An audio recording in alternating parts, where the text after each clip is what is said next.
Have you experienced fear in your life? Have you often wondered how to overcome it? Well, today at the Hero's Journey with Dr. D, we're going to talk briefly about fear and anxiety, the difference in how they interrelate, as well as a couple of tips of how to overcome fear in this time in your life. Let's get to it.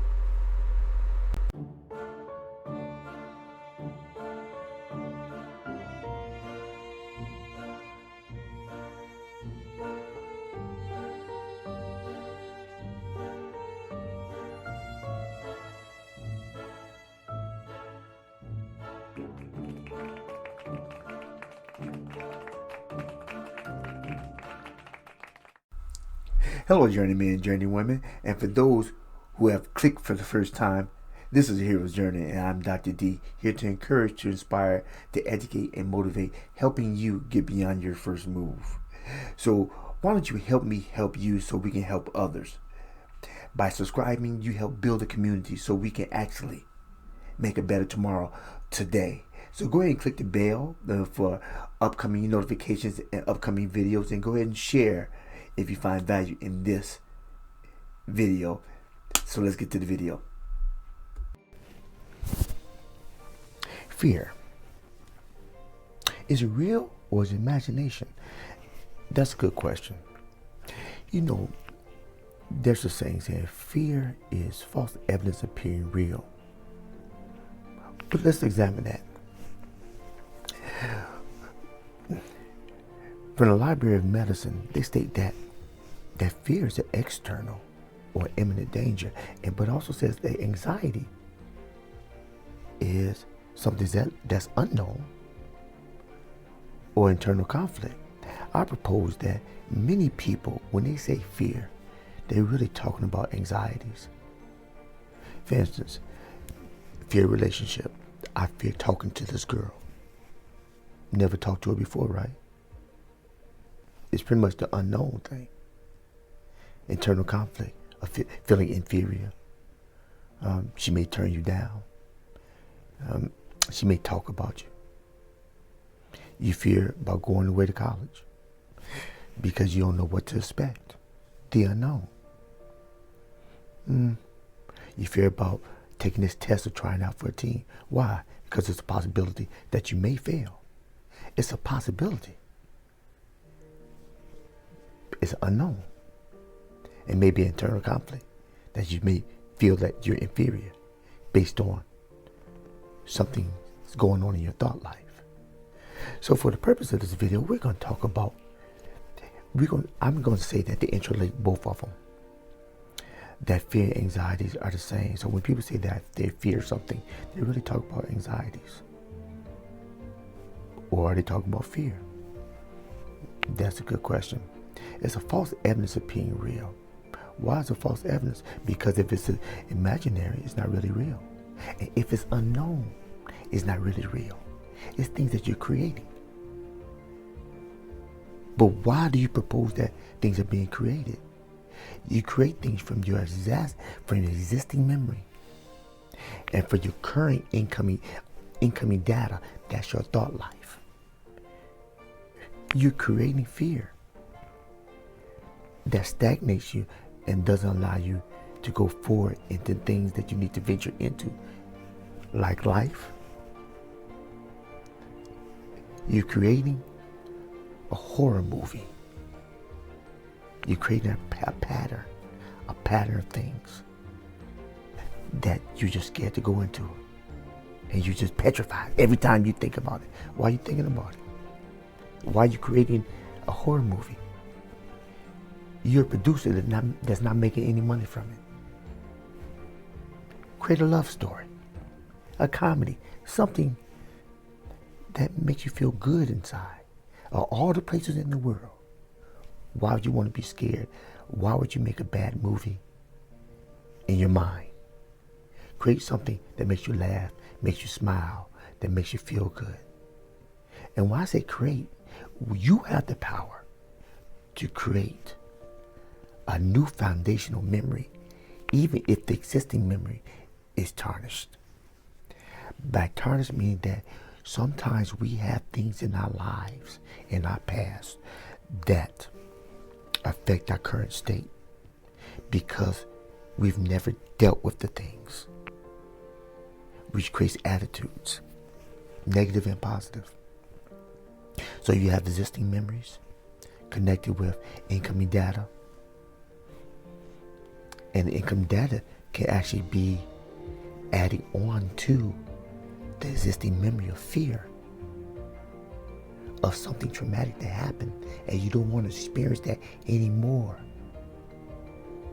But you don't take time to evaluate your thoughts to build a new foundation so you can go further in your life besides just being stuck. False evidence appear real. So if it's an overactive imagination of something that did not happen or has not happened, where's the evidence? It's false evidence because it's not even there.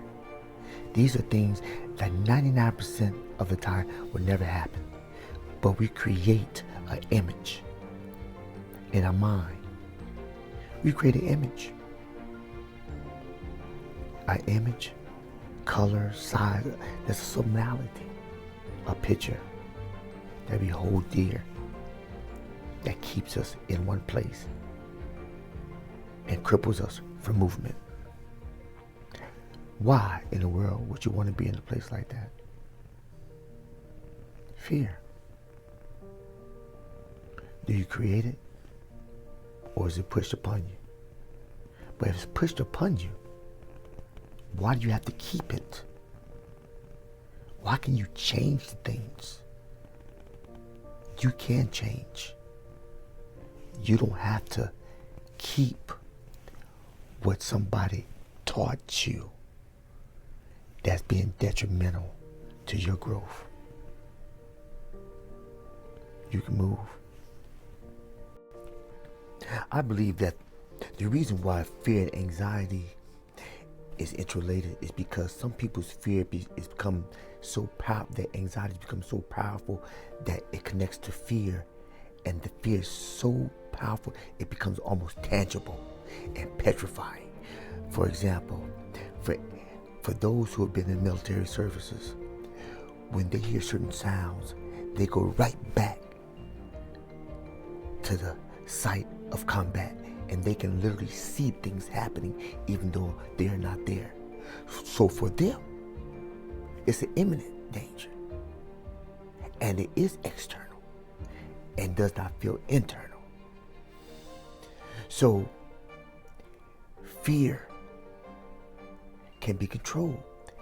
Fear can be calmed down. Fear can be silent. You can overcome fear.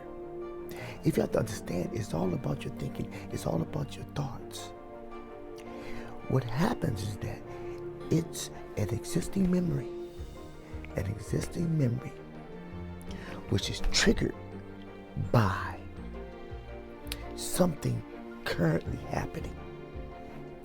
The memory can be so dark and so dense and so real and so impactful to your current state of being. So what happens that because it has such a hold, something can trigger you, and you can go right to that place instantaneously. But what happens is that it triggers and you start creating a narrative.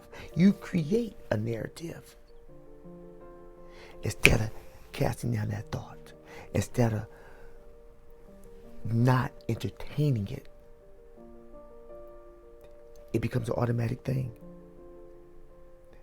It's an existing memory connected with a trigger that has your imagination go haywire.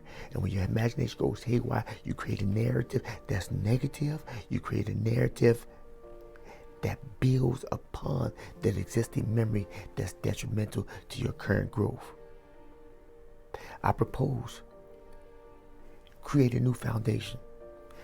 Take incoming data that's beneficial to your growth and doesn't keep you stuck in your past. The best thing about the past, it is the past. So now you need to go further. Because what happens is it connects to your emotions, and your emotions pulls your feelings, and your feelings put you right there in the situation. Fear. Because fear connects to your emotion, and your emotion is created by motion. So physiology actually states that physiology helps to stabilize or be rid yourself of that fear. But it takes practice, because it's all about training, it's all about practice, it's all about being consistent. I remember when I was in college, I used to walk across the yard and have people say, "Oh, I know that guy, that cute guy that always looks at the ground." I'll never realize that I looked at the ground. When I looked at the ground, I was looking at defeat. I was looking at defeat, and I was looking defeated. Until one day, I lifted up my head, and I didn't know if I was scared to look at the path in front of me,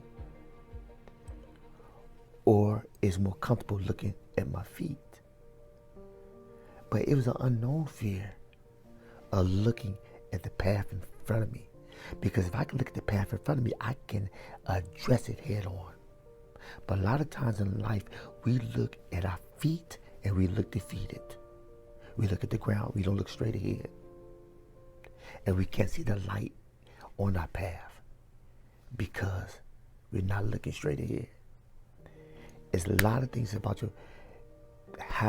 your structure of your body. You're looking down, you're looking up, you're folding your hands. Change the way you go into a board meeting. Change the way that you address a person. Change the way that you walk. Walk with your shoulders up. It will change the way you feel. It will adjust your emotions. And also, there's focus. It's some things that we focus on. And some things that are not beneficial to us. Why do we assess the emotions that causes us to be scared? Why can't we try to pull and bring in new information that causes us to be happy? We create pictures. We pull pictures and we hold on to pictures that are no good for us. We need to create pictures. They create better emotions. It's three things. Change your physiology, change your focus, and you change your language. Change how you talk. Your self-talk is important. Speak positive. Speak to yourself. Speak things that are uplifting. Focus on things that are beneficial. And walk like you are somebody, because you are somebody. You can change your outlook, and you can overcome fear with perseverance, persistence, and endurance. Is there a thing? Do you walk in faith or do you walk in fear? You can look up to your right and I have another video that's talking about faith and fear. And this is a hero's journey with Dr. D. And if you find any value in this content, go ahead, give me a thumbs up. And by subscribing, you help us make a better tomorrow today. And then any other further assistance that you need, you can look down below in the bottom, and you can check out my website and we can talk about it at a later date. But remember this: whenever you get up, if you get up vertical, make sure you go to life to move forward and never move back. Peace and blessings. This is Dr. D, out.